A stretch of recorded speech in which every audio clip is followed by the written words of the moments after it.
Gracias nueva vez a todos ustedes que están aquí esta mañana, y yo quiero reconocer a ustedes que han pasado por situaciones difíciles, están pasando ahora. El caso de Lidia, que perdió a su papá, gracias por estar aquí, y a Ashley y su familia que están aquí a través de la situación difícil que están pasando. Pero como decimos, ¿a dónde iremos? Solamente el Señor tiene palabras de vida eterna, y es mi oración de que el Señor utilice su palabra hoy para edificar sus corazones y que podamos también ser confrontados en los casos que tengamos que ser confrontados. Vamos a orar y entonces empezamos con el sermón. Damos gracias, Señor, que nos das una oportunidad más de escuchar tu palabra. Yo te ruego que tengamos corazones blandos para escucharla, que tu palabra caiga en buena tierra. Y en los casos que no haya corazones blandos, yo te pido que tu palabra sea como fuego y como martillo que quebranta la piedra. Pero tú has dicho que tu palabra va y no va a regresar vacía. Y es mi petición en esta mañana. Te lo pedimos en el nombre de Cristo. Amén.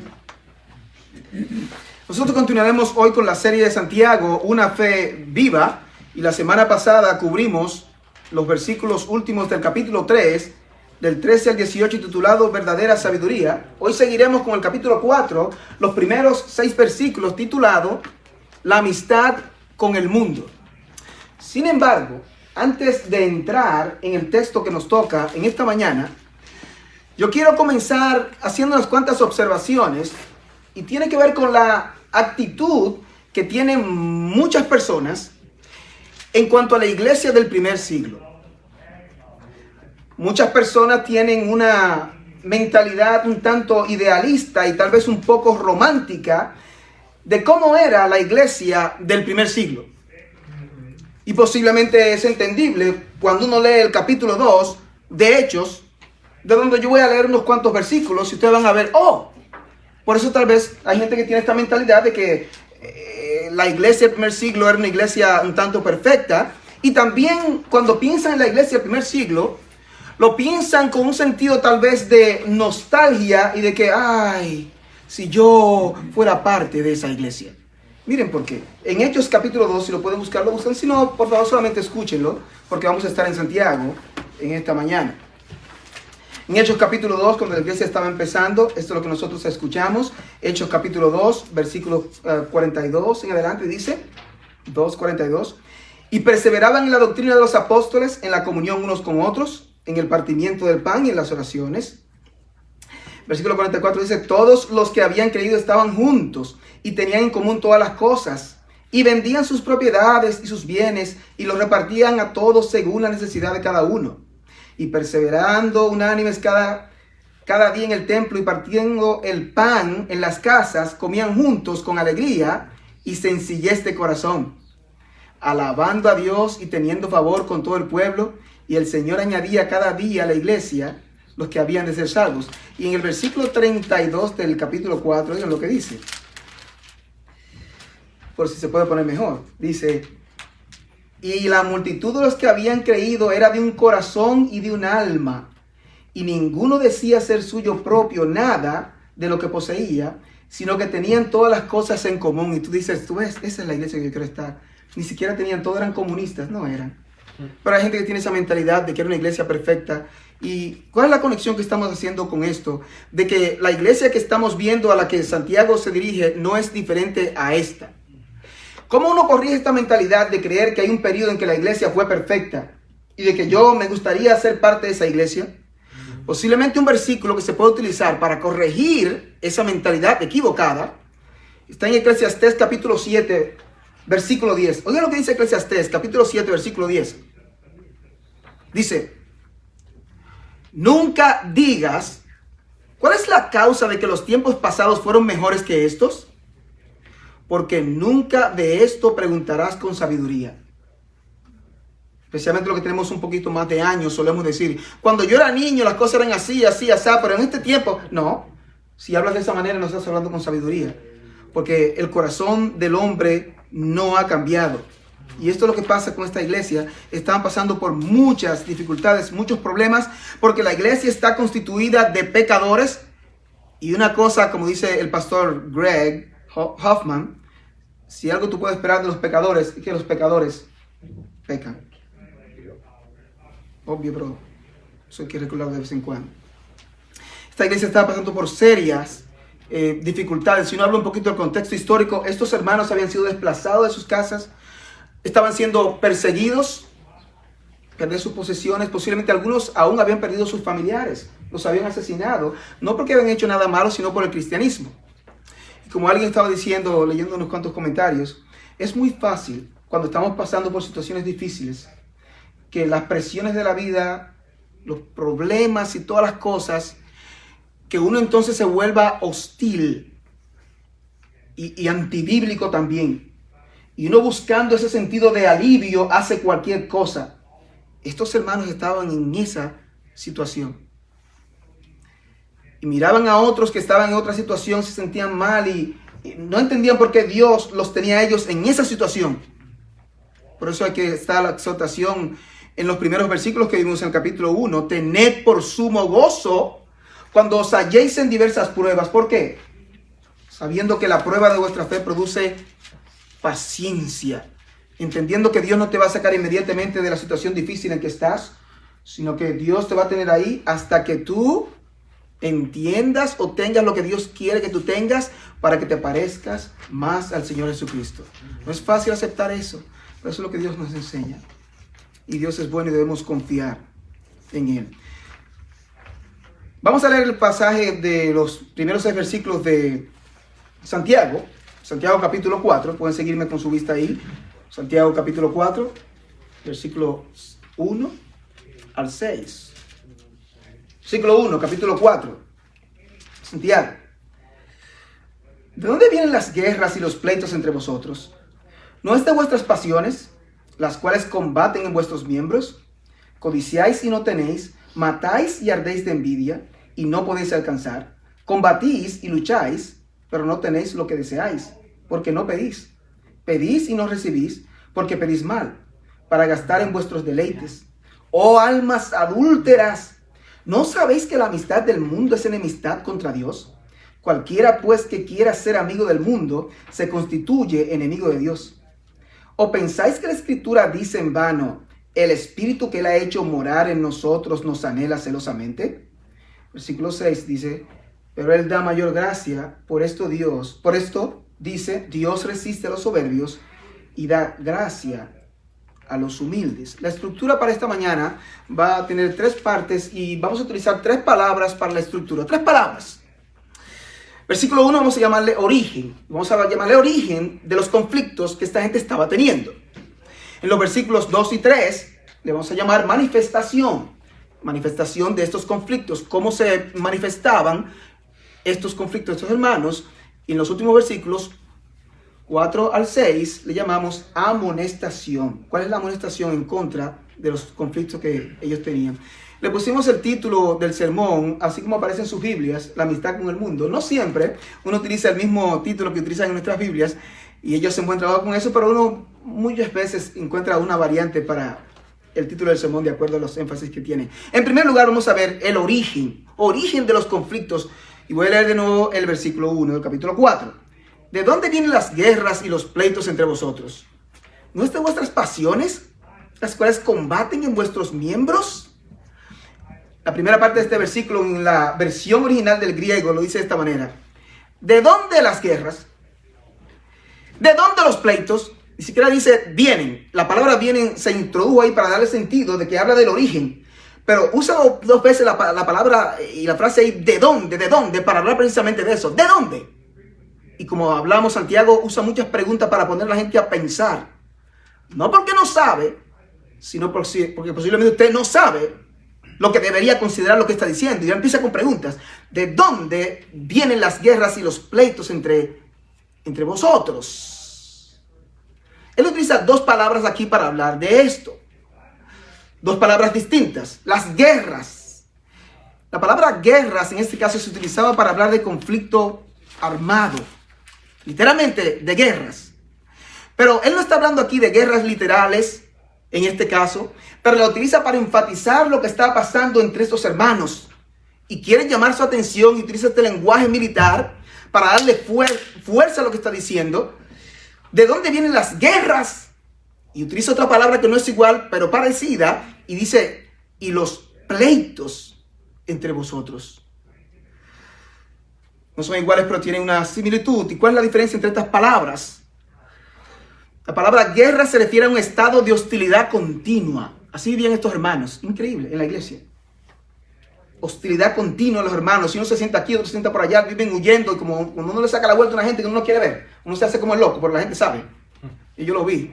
Y se dio la vuelta para no saludarme. Todavía está guapo conmigo. Uno sabe eso porque no lo sabe. No lo dice porque no se da cuenta. Guerras, continua hostilidad. Los pleitos, ¿de dónde vienen? Y esto quiere decir, es un brote específico de antagonismo entre los creyentes. Son situaciones que salen. Usted está en enemistad continuamente, por ahí brotes específicos y esos son los pleitos. Cosas particulares. Eso es lo que está diciendo él.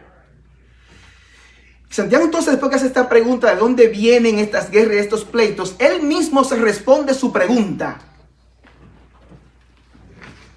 Es una pregunta retórica lo que tenemos aquí, que es Santiago.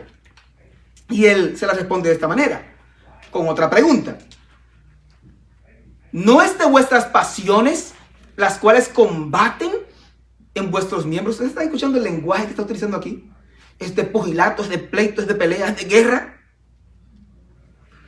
¿No es de vuestras pasiones? Esta palabra pasiones es muy interesante porque esta es la palabra, si usted lo lee en los diccionarios y en los comentarios, ve que es una palabra que se parece a una que usamos hoy que se llama hedonismo.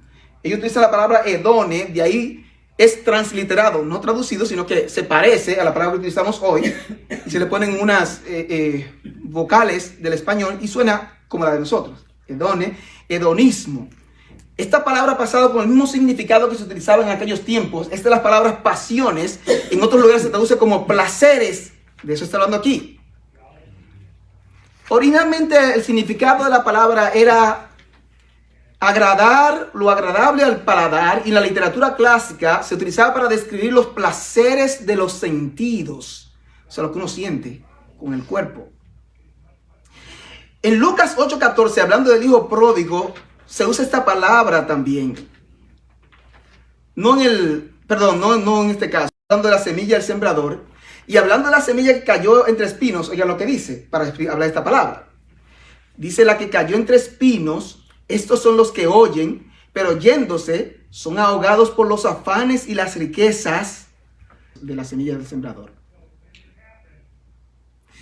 La palabra hedonismo, si no quiere buscar una definición, es la teoría que establece el placer como fin y fundamento de la vida. ¿Usted sabe que hay personas que viven para los placeres? Y es triste, pero parece que muchos que están identificados con la iglesia parecen estar viviendo también para los placeres de este mundo, lo cual es lamentable y es una mala señal.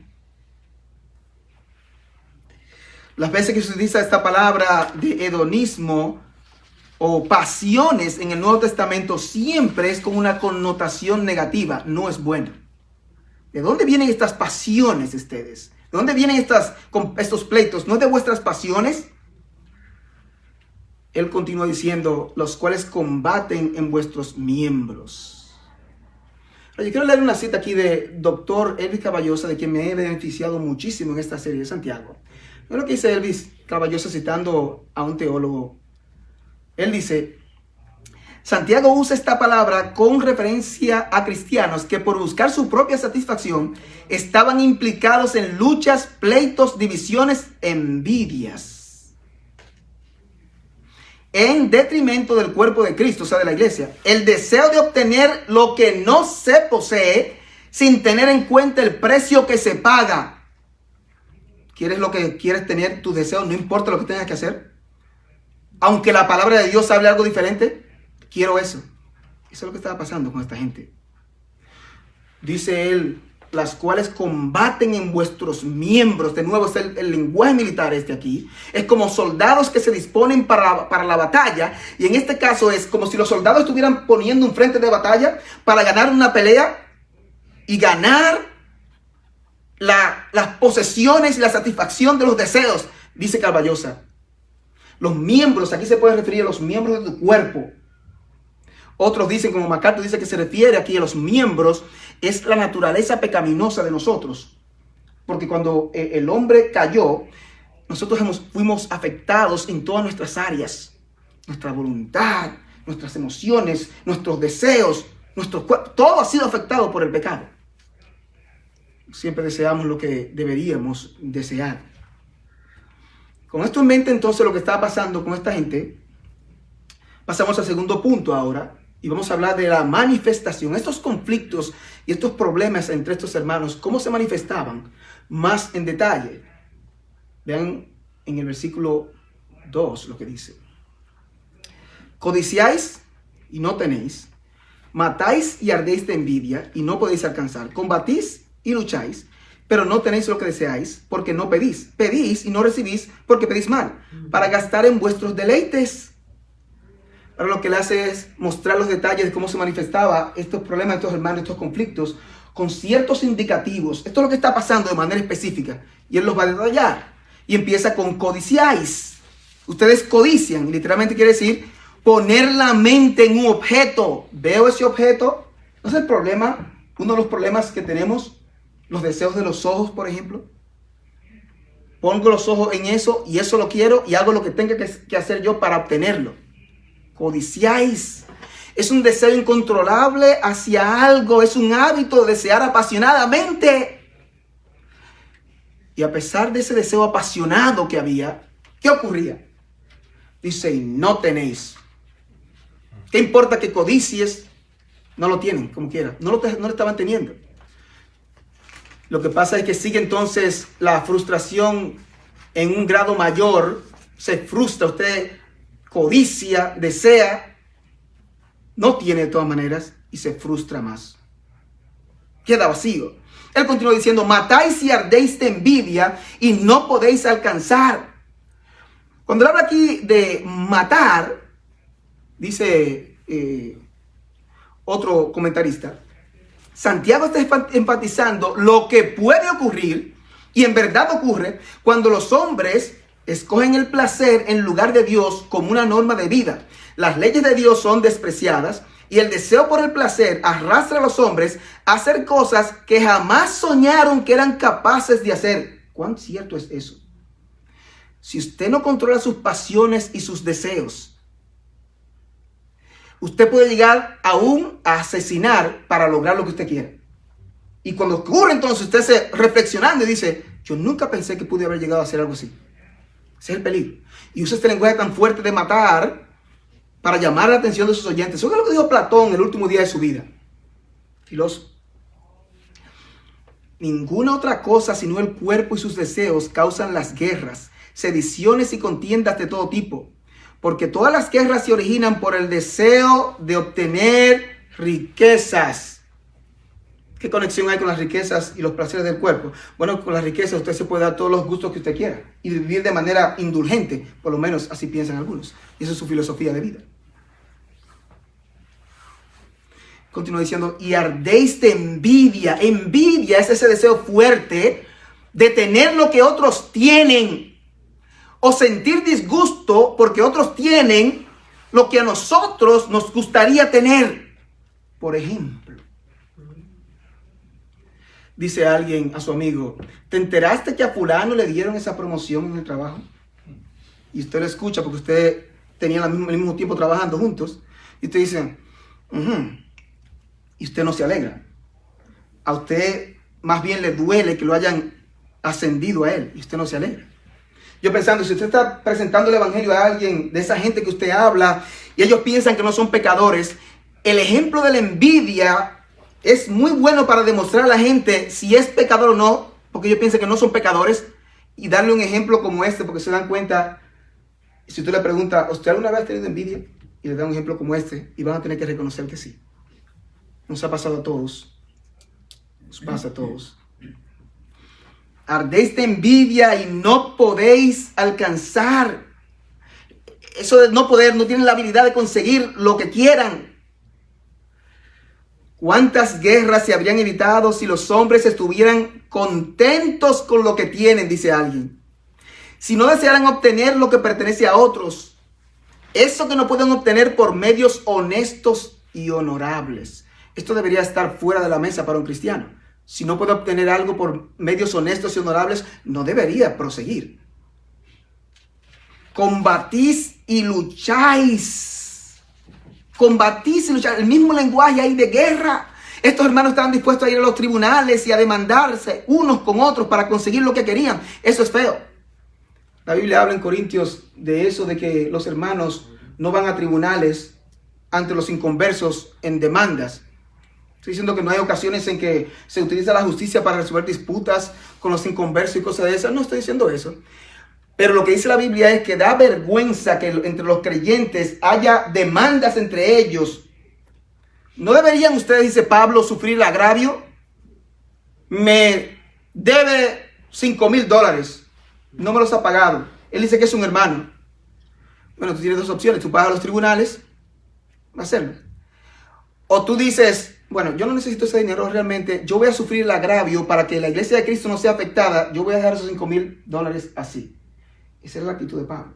Estos hermanos no. Iban a los tribunales y peleas y no importa. Combatís y lucháis para obtener lo que usted quiere. Sea porque era suyo, porque no era suyo, por diferentes maneras. Dice, pero no tenéis lo que deseáis. No importa que peleen y deseen. Todavía no tienen lo que desean. Y él dice, ¿por qué? Porque no pedís. Ah, ¿tú ves? Esa es la clave. Porque no pedís. Si Santiago se hubiera detenido ahí, algunos hubieran dicho, eso es lo que me ha faltado. Pedir, lo que hay que hacer es orar. Pero ya yo sé. Pero Santiago no se para ahí. Santiago sigue diciendo entonces. Dice, porque no pedís. Y en el versículo 3 él dice, pedís. O sea, no podían ser acusados de que no oraban. Ellos oraban, por lo menos algunos de ellos. Entonces, ¿cuál es el problema? Pedís, pero aún así dice, y no recibís. Pero ahí entonces, Santiago. Y él le explica más adelante. Porque pedís mal. Literalmente en el griego dice, malamente pedís. Dice Carballosa que eso se pone ahí por énfasis, se pone al principio ese adverbio. Al principio del verbo para enfatizar el tipo de peticiones que ellos estaban haciendo. Pedís mal. O pedís cosas equivocadas, o pedís cosas buenas, pero las quieren con motivos equivocados. Ambas están mal. Eran peticiones egoístas. ¿Quiere decir eso que uno puede pedir cosas para uno mismo? No estamos diciendo eso. Hay lugar para eso también. Estos hermanos realmente estaban pidiendo, si pedían, para gastar en sus deleites, que es lo que dice, para gastar en vuestros deleites. Él amplía realmente lo que está pasando aquí. Y es muy enfático, dice Carballosa aquí, porque si esa frase se leyera en el mismo orden que aparece en el griego, se leería de esta manera. Para en los placeres vuestros gastar o malgastar. Para en los placeres vuestros malgastar. Para eso estaban orando. ¿Qué oración es esa? Y este sí es el del hijo pródigo aquí, donde se utiliza esta misma palabra. En la parábola de Lucas 15, en el versículo 14, hablando del hijo pródigo, que ustedes saben la historia, dice, cuando todo lo hubo malgastado, ahí está la palabra, derrochado y desperdiciado, vino una gran hambre en aquella provincia y comenzó a faltarle. Vamos a hacer unas cuantas explicaciones de este asunto de pedir, pero pedir mal. La oración es uno de los medios de gracia que Dios ha dejado para que sus hijos se acerquen a Él y tengan comunión con Él y aún presentarles sus necesidades, las de ellos y las de otros también. Pero es una pena que muchos utilizan la oración de manera equivocada, errónea. Hay personas que piden cosas que son y están claramente en contra de las Escrituras. Esa oración no va a ser respondida. Ese tipo de oraciones no serán contestadas. Si uno conoce Mateo 6:9, que es el bloque donde habla de la oración, que uno le llama la oración del Padre Nuestro. Dice, versículo 9, Padre nuestro que estás en los cielos. Yo sé que usted se lo sabe. Santificado sea tu nombre. Muchos de ustedes se lo saben de memoria. Pero si usted se sabe eso, y usted entonces, sabiendo esta oración, cuando va a orar al Señor, que esa debería ser su actitud, ¿a quién usted está orando? Dios santo. Usted me va a decir a mí que usted entonces va a orar cosas que están en contra de la voluntad de este Dios santo. O usted está leyendo la Biblia así, sin hacerle mucho caso, no le importa mucho, o algo está pasando, hay un cortocircuito. Si usted ora esto primero y después ora por algo que está en contra de la palabra de Dios, hay algo que está pasando. No deberíamos pedir cosas que estén en contra de la naturaleza y de su carácter. Le diremos a Dios que queremos saciar nuestros deseos pecaminosos y que le estamos pidiendo que se una a nosotros para ayudarnos a pecar. Pues la respuesta debería ser no. Ustedes posiblemente han escuchado algunos evangélicos que están orando por una persona que Dios le guíe porque se quieren casar, y la persona por la cual están orando es un inconverso o una inconversa. ¿Cómo va usted a orar por algo que Dios claramente ha dicho que no debe usted unirse en yugo desigual? Alguien dice, si una persona está orando porque se quiere casar con un inconverso, debería uno aún cuestionar si la persona es creyente. Es claramente la voluntad de Dios que no te unas en yugo desigual. ¿Ora usted muchas veces por cosas que usted sabe que no son la voluntad de Dios? Usted coge la Biblia de broma, ese tipo de oraciones no va a ser contestada. ¿Dios la va a escuchar? Sí y no. Sí, porque Dios lo sabe todo y escucha, pero no en el sentido que no va a responder. Es algo que no debería hacerse. Y en tercer lugar, vamos a ver amonestación en contra de estos conflictos. El versículo 4 empieza diciendo: oh almas adúlteras, ¿no sabéis que la amistad del mundo es enemistad contra Dios? Cualquiera pues que quiera ser amigo del mundo se constituye enemigo de Dios. ¿Ese lenguaje puede ser más fuerte? Posiblemente no. Oh almas adúlteras. En la versión original dice, vosotras adúlteras. Hay versiones que traducen adúlteros y adúlteras como para abarcar hombres y mujeres, porque algunos piensan que aquí está hablando de adulterio literal, real, de que la mujer le es infiel a su marido y viceversa. No es el caso.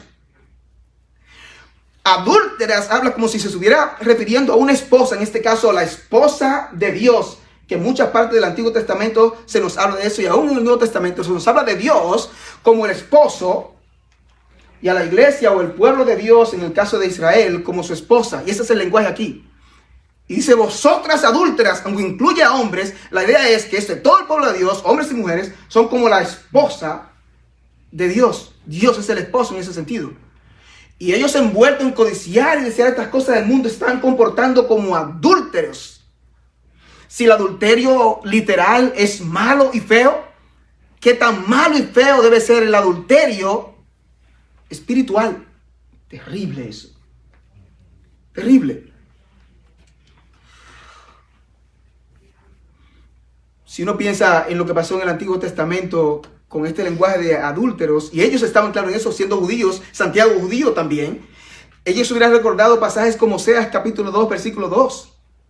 Dice, contended con vuestra madre, contended, porque ella no es mi mujer, ni yo su marido. Ese lenguaje de esposo, esposa. En Isaías 54, 5 dice, porque tu marido es tu hacedor, Jehová de los ejércitos es su nombre. En el Nuevo Testamento también encontramos este lenguaje, en 2 Corintios capítulo 11, versículo 2, dice, porque os celo con celo de Dios, decía Pablo, pues os he desposado con un solo esposo para presentaros como una virgen pura a Cristo. Oiga lo que dice Caballos aquí. Los cristianos, como el Israel de antaño, son considerados aquí como la esposa de Dios. Serle infiel es, por tanto, ser culpable de adulterio espiritual. Cuando él dice, oh almas adúlteras, eso es lo que está haciendo aquí.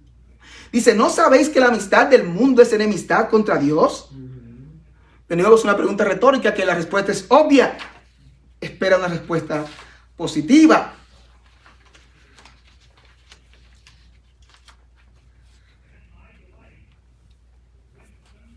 La amistad del mundo. La definición de amistad es tener una relación de mutua intimidad. Pero esto me pareció interesante en cuanto al contexto histórico de la palabra amistad. Escucha lo que dice el doctor Douglas Moo, que es un profesor del Master Seminary en California. Dice, de la amistad que había en el mundo antiguo, nos habla Santiago, cuando habla de la amistad, nos habla de la seriedad de la acusación de él. ¿Por qué? Hoy en día usamos el término amistad de una forma muy casual. De hecho, uno dice amistad o mis amistades. No es mi amigo, esos son mis amistades, que uno quiere hacer una diferencia.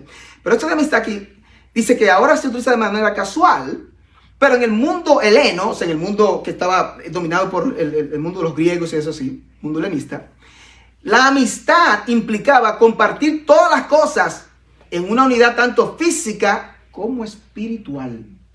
Y era bien fuerte eso. Amistad era amistad. No que te vea un día y no. Amigo del mundo significa tener buenas relaciones con las personas, fuerzas y cosas que por lo menos son indiferentes a Dios, por no decir abiertamente hostiles. Oh, ¿tú estás diciendo que yo no puedo tener amigos que no son cristianos? No, ese no es el punto. Sin embargo, si yo como creyente, mis mejores relaciones son con personas no creyentes que no conocen la palabra de Dios y andan abiertamente en contra de la palabra de Dios, es muy cuestionable que yo realmente pueda tener relaciones significativas y profundas con una persona que no es creyente. Es muy cuestionable eso. Esto no se refiere al mundo físico, se refiere al sistema del mundo que se opone a Dios. El sistema del mundo que se opone a Dios. Usted debe pensar eso de la amistad con el mundo, lo que estaba diciendo ahora, del versículo de Amós 3:3. Que dice, ¿andarán dos juntos si no estuvieren de acuerdo? Quiere decir que tu amigo y tú van a estar en la misma página en todo. No. Pero si usted va a andar por un camino junto con alguien, se supone que deben estar de acuerdo que para él que van. Para Madison o para Milwaukee. O sea, ese es el punto. La amistad del mundo es enemistad contra Dios. Es una hostilidad. Así como la amistad se demuestra con intimidad, la enemistad con hostilidad. Y es obvio. Cualquiera pues que quiera ser amigo del mundo se constituye enemigo de Dios. Dice el que quiera. Lo que habla es de un acto de la voluntad que usted piensa, evalúa y toma una decisión de moverse en esa dirección. Usted determina hacerse amigo del mundo. Eso es lo que está diciendo aquí. Es un acto de la voluntad. ¿Usted quiere hacer eso? Dice entonces usted automáticamente se constituye enemigo de Dios. Es colocarse, es ponerse en un estado de hostilidad contra Dios. Es una continua enemistad contra Dios. Es sentir devoción, como dice Caballosa, hacia ese sistema mundial que se sitúa en hostilidad contra Dios. Salmo 9:17 dice que los malos serán trasladados al Seol. ¿Quiénes? Todas las gentes que se olvidan de Dios. ¿Esos son tus amigos más íntimos? Gente que no te apoya en tu compromiso con Dios y te quieren arrastrar al mundo. ¿Esos son tus mejores amigos? Cuidado con tu cosmovisión. No que no tengas amigos en el mundo, debes influirlos para el Señor. Y estamos en el mundo, pero cuidado. Hay una línea fina con eso. Aplicación en este sentido de ser amigo del mundo y constituirse en enemigo de Dios. Algunas aplicaciones. No hay terreno neutral.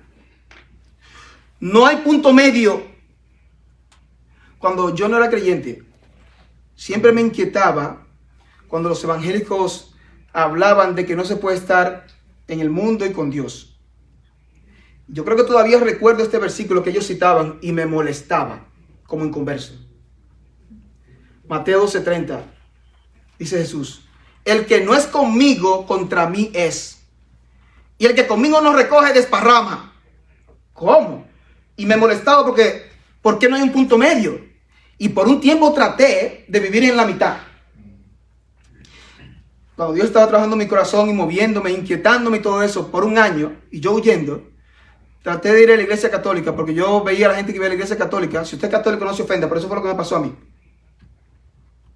Porque yo veía que la gente católica iba a su iglesia y después iba al malecón en un sidewalk allá, a beber y a fiestar, lo que sea. Yo digo, por eso es lo que yo quiero. Es como tener lo mejor de los dos mundos. Ay, qué bueno. Hay evangélicos que quieren vivir así. Esto es inaceptable aquí. Jesús dice, si tú no estás conmigo, estás contra mí. Pero no puedo estar en la mitad contigo. No. Tú no puedes servir a dos señores, como dice el otro pasaje sobre las riquezas. No puedes servir a Dios y a las riquezas. ¿Conmigo o contra mí? Wow, un lenguaje bastante fuerte. Eso es lo que dice. Si eres amigo del mundo, te constituyes automáticamente no en enemigo de Dios. Así que lo presenta las Escrituras. Una exhortación bastante fuerte. Versículo 5 es, dicen los expertos, el versículo más difícil de interpretar de toda la carta de Santiago. Y algunos piensan que es el versículo más difícil de interpretar en todo el Nuevo Testamento. Escucha lo que dice el versículo. Y yo tengo que hacer este comentario porque algunos de ustedes, posiblemente algunos solamente leen su Biblia y no estudian la Biblia, y otros profundizan. Y si yo no comento como esto, usted va a su Biblia de estudio y dice, pero Eddie como que fue un poquito descuidado con esto, porque mira todo lo que dice aquí. Aquí hay 3 páginas de este versículo 5, él no dijo nada de eso. Para ustedes es bueno que sepan, y como quiera para ser fiel al texto. Versículo 5. ¿O pensáis que la Escritura dice en vano, el Espíritu que Él ha hecho morar en nosotros nos anhela celosamente? Es el versículo que es difícil. ¿Por qué es difícil? Hay varias, pero no vamos a entrar en tantos detalles técnicos. Solamente voy a mencionar 2 que son las principales. 1, dificultad. ¿A qué se refiere cuando dice la Escritura? Dice que la Escritura dice. El problema es que cuando se analice el Antiguo Testamento, lo que ellos tenían, no hay ningún texto que diga específicamente esto que dice aquí. Y dicen, pero entonces, ¿de dónde sacó eso? ¿Está citando a otras fuentes por ahí? ¿Está citando algún libro que debió estar en las Escrituras, en el canon bíblico y no está? ¿Está citando algún tipo de autor no bíblico? ¿Qué está pasando aquí con esto entonces? Y esa es la disputa que hay con este asunto aquí. ¿Cuál es la solución? Bueno, lo que Santiago está haciendo es resumiendo una enseñanza que se encuentra en varios pasajes de la Escritura.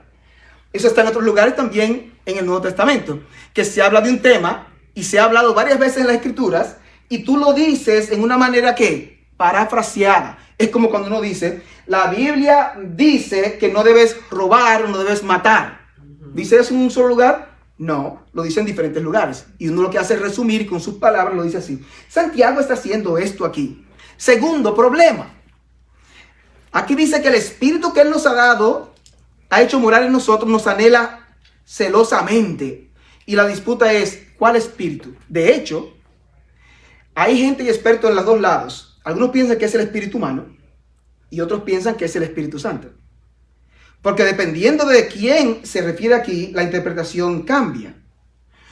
Y hay gente de los dos lados. Y si tú tomas el espíritu humano, lo que están diciendo es, bueno, la tendencia del espíritu humano caído, argumentan algunos, anhela celosamente y casi llega a la envidia o tiende a tener envidia. Y de eso está hablando aquí. Es la tendencia natural del espíritu humano. Otros que dicen, no, aquí está hablando del Espíritu Santo. De hecho, sus Biblias, si tienen una Reina Valera, tiene el espíritu en mayúscula, la E en mayúscula. Pero hay versiones que la tienen en minúscula, porque piensan que el espíritu humano. ¿Cómo se resuelve esto? Bueno, yo me voy del lado del doctor Douglas Moo, del seminario de MacArthur, porque él dice que para resolver esto tú tienes que ver el contexto cercano y lejano. O sea, ¿de qué está hablando en los versículos que están alrededor?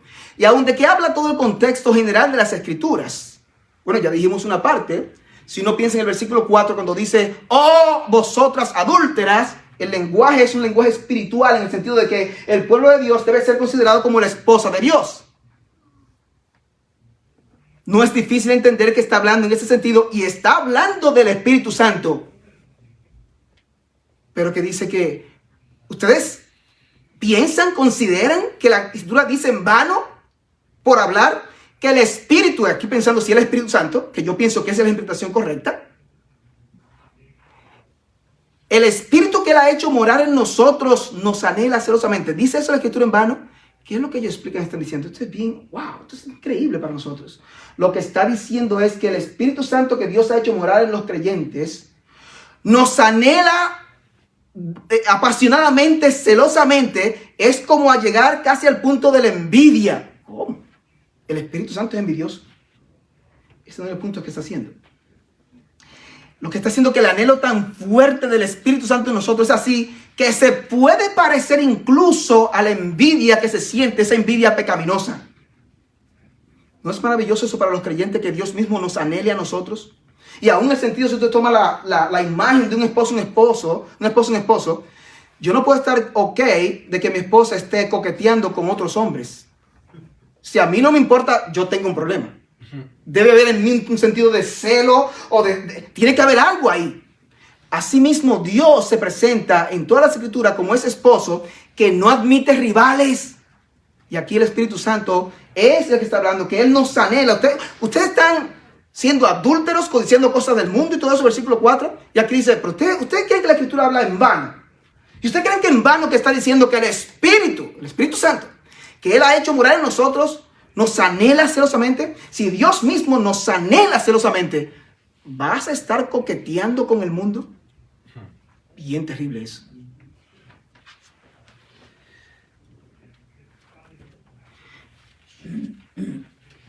Yo pienso que sí es el Espíritu Santo que está hablando. Versículo 6, estamos casi concluyendo. Dice, pero Él da mayor gracia. Por esto dice, Dios resiste a los soberbios y da gracia a los humildes. Dice, por esto dice, es una manera de introducir y conectar lo que dijo anteriormente. Pero Él da mayor gracia. O sea, hay un contraste aquí entre lo que Dios exige y la provisión que Dios da para cumplir las demandas de Dios. Como dice Agustín de Hipona, Dios da lo que Él demanda. No hay manera de que si Dios no nos capacita, no podemos hacer lo que Dios nos pide que hagamos. Él da mayor gracia para nosotros poder obedecer lo que Él nos dice.